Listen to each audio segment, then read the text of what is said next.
Hey guys, my name is Anuradha. Welcome to our channel GK Guidance and Knowledge. Happy morning to all of you. आज हम discuss करने वाले हैं corona virus और environment दोनों के बारे में। चलिए जान लेते हैं। आज का हमारा ऐसे है कोविड-19 एंड क्लाइमेट चेंज। इसके बारे में हमें जानना है। ये हमारे जीएस पेपर ये हमारे एक्से एग्ज़ाम के अंदर आता है। हम इसका इंट्रोडक्शन क्या दे सकते हैं। अर्थ एक अकेला ऐसा प्लैनेट है जो कि हमें सस्टेनेबल कंडीशंस देता है जिससे हम सरवाइव कर पाएँ। इसके ऊपर ह्यूमन बींग्स और एनिमल, फ्लोरा एंड फ्योना सभी और एडिक्वेट रिसोर्सेज भी दिए गए हैं ताकि हमारी नीड्स हैं उनको, हमारी ज़रूरतों को पूरा किया जा सके। लेकिन ह्यूमन ने क्या किया है, अपने लालच के चलते इंटरफेयर किया है क्लाइमेट के अंदर और डेवलपमेंट की है, काफ़ी सारी डेवलपमेंट की हैं जिसकी वजह से क्लाइमेट चेंज है वो ह्यूमंस को लॉन्ग टर्म और शॉर्ट टर्म क्लाइमेट प्रॉब्लम्स दिखा रहा है। फिर कोरोना वायरस पेंडेमिक की वजह से ग्लोबल रिडक्शन देखने को मिला है इकोनॉमिक एक्टिविटीज़ के अंदर। इसकी वजह से हमें काफ़ी सारी कंसर्न्स भी हैं और इसकी वजह से काफ़ी सारी ह्यूमन एक्टिविटीज़ हैं वो भी कम हो गई हैं। लेकिन इसका कुछ पॉजिटिव और नेगेटिव इम्पैक्ट भी देखने को मिले हैं इन्वायरमेंट के ऊपर। इंडस्ट्रियल और ट्रांसपोर्टेशन एमिशन है वो कम हुआ है, रिड्यूस हुआ है और मेजरेबल डाटा है उसने सपोर्ट किया है कि पॉल्यूटेंट्स हैं एटमॉस्फेयर के अंदर, सॉइल के अंदर, वाटर के अंदर वो भी कम हो रहे हैं। कार्बन एमिशन है वो भी 5% कम हुआ है जो कि ग्लोबल जो फाइनेंशियल क्रैश हुआ था एक डिकेड के अंदर उससे अगर हम कंपेयर करते हैं तो पॉजिटिव इम्पैक्ट्स क्या हुए कोविड-19 के वो देख लेते हैं। मई के मंथ के अंदर यूजुअली रिकॉर्ड किया जाता है कि हमें कार्बन एमिशन है वो बहुत ज़्यादा बढ़ जाएगा क्योंकि जो पत्ते हैं पेड़ों के वो गिर जाते हैं जो कि ऑक्सीजन रिलीज़ करते हैं और कार्बन डाइऑक्साइड है उसको कंज्यूम करते हैं। लेकिन ये अगर हम कंपेयर करते हैं 2008 के फाइनेंशियल क्राइसिस से तो ये काफ़ी ज़्यादा कम हुआ है, कम देखने को मिला है। चाइना और नॉर्थन इटली उनका भी रिकॉर्ड है वो भी कम हुआ है, नाइट्रोजन डाइऑक्साइड है उसके लेवल के अंदर। और फिर क्या है, फॉर 25% ड्रॉप देखने को मिला है एमिशन के अंदर। चाइना के अंदर डिक्रीज़ हुआ है, जो एनुअल कार्बन एमिशन होता है वो 1% कम हो गया, मतलब कि 1 साल के अंदर 1% कम हो गया। वो बहुत ज़्यादा होता है हमारे लिए। इंडिया के अंदर रिजल्ट क्या है, इंडिया के अंदर भी सिमिलर रिजल्ट देखने को मिला है। 22 मार्च को जनता कर्फ्यू लगाया गया था जिसकी वजह से काफ़ी ज़्यादा एयर जो पॉल्यूशन है वो कम हो गया है, उसके लेवल के अंदर कमी आई है कंट्री के अंदर। सिटीज़ जैसे कि दिल्ली है, बेंगलुरु है, कोलकाता है, लखनऊ है, जिनके अंदर एयर क्वालिटी इंडेक्स है वो हमेशा हाई देखने को मिलता है, लेकिन इस बार एवरेज रहा है और इवन 2 डिजिट्स के अंदर रहा है जो कि हमेशा 3 से पार ही रहता है। कुछ और एग्जांपल्स देख लेते हैं हम। अप्रैल 3 इसके अंदर क्या है, जालंधर सिटी है पंजाब के अंदर, आई होप ये तो सभी को पता ही होगा।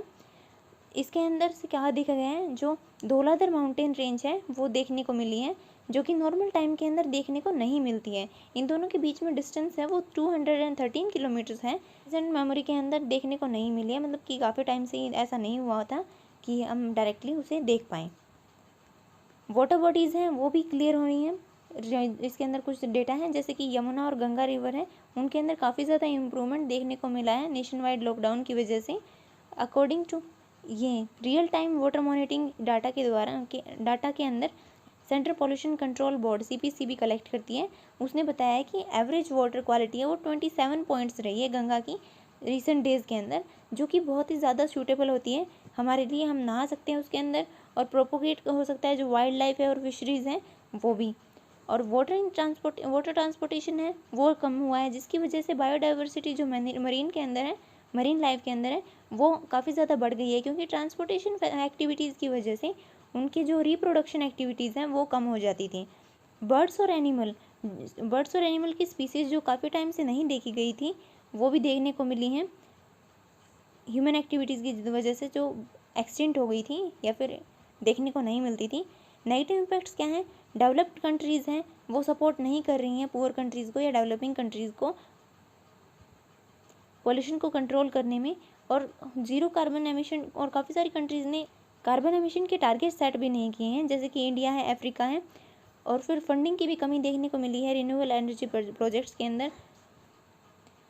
कोविड-19 की वजह से मेडिकल वेस्ट भी बढ़ा है जो कि लगातार बढ़ता ही जा रहा है, जो कि नेगेटिव इम्पैक्ट डाल रहा है हमारे इन्वायरमेंट और ह्यूमन बीइंग के ऊपर।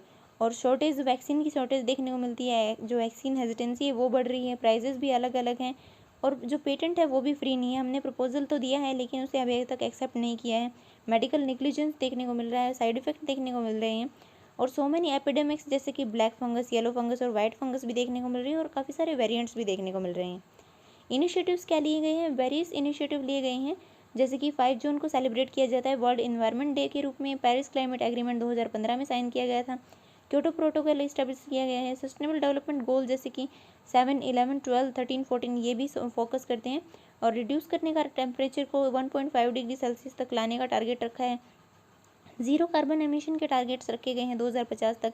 फोकस किया गया है रिन्यूएबल एनर्जी सोर्सेज के ऊपर, ई व्हीकल्स और एफोरेस्टेशन के ऊपर भी ज़्यादा ध्यान दिया गया है। और इंडिया के अंदर स्वच्छ भारत मिशन और NAPCC और जो व्हीकल की स्क्रैपेज पॉलिसी लाई गई है। इनिशिएटिव्स लिए गए हैं कोविड के लिए, कोविड को कंट्रोल करने के लिए। गावी का मिशन है वैक्सीन प्रोग्राम को वैक्सीन प्रोग्राम जिसके अंदर प्रोडक्शन बढ़ाया जाएगा वैक्सीन का। WHO का कोवैक्स इनिशिएटिव है वैक्सीन डिस्ट्रीब्यूशन के लिए, इंक्रीज़ कर रहा है वैक्सीन प्रोडक्शन के लिए। अवेयरनेस प्रोग्राम है रिड्यूस करना वैक्सीन हेजिटेंसी को।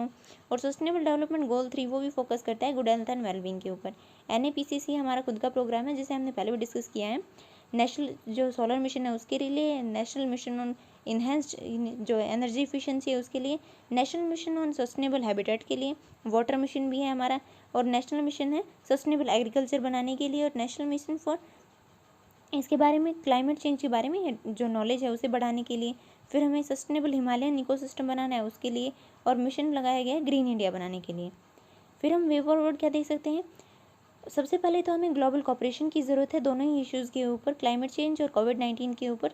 सभी कंट्रीज़ को एक साथ मिलकर काम करना होगा और अपने टारगेट भी रखने होंगे ज़ीरो कार्बन एमिशन के लिए। फोरेस्टेशन, ग्रीन एनर्जी, व्हीकल्स, ई व्हीकल्स और WHO के ऊपर फोकस। WHO को रिस्पॉन्सिबिलिटी लेनी होगी वैक्सीन डिस्ट्रीब्यूशन की पूरे देश के अंदर, पूरी दुनिया के अंदर, और हैंडल करना होगा मेडिकल वेस्ट को, हमें प्रॉपरली डिस्पोज करना होगा, और हमें अवेयरनेस फैलानी होगी और कोविड अप्रोप्रिएट बिहेवियर फैलाने की भी ज़रूरत है। मास्क, सैनिटाइज़र और सोशल डिस्टेंसिंग के ऊपर फोकस करने की ज़रूरत है। यूनिवर्सल वैक्सीनाइजेशन करने की ज़रूरत है। और वाटर बॉडीज़ के अंदर जैसे कि रिसेंटली गंगा के अंदर 100 बॉडीज़ देखने को मिली थी, उसे रोकने की ज़रूरत है। मास्क और PPE किट्स भी फेंकी जा रही हैं वाटर बॉडीज़ के अंदर, उनको भी हटाने की ज़रूरत है क्योंकि उनकी वजह से और भी ज़्यादा इन्फेक्शन होगा और बायोडाइवर्सिटी भी खो देंगे हम।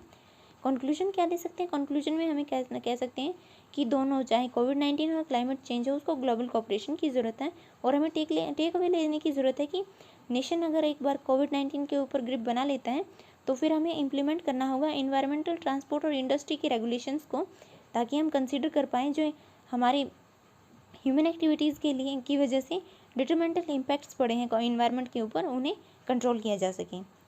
So this is it for today. Thank you for listening. Don't forget to like, share, and subscribe. Also provide your suggestions to improve. Jai Hind, Jai Bharat.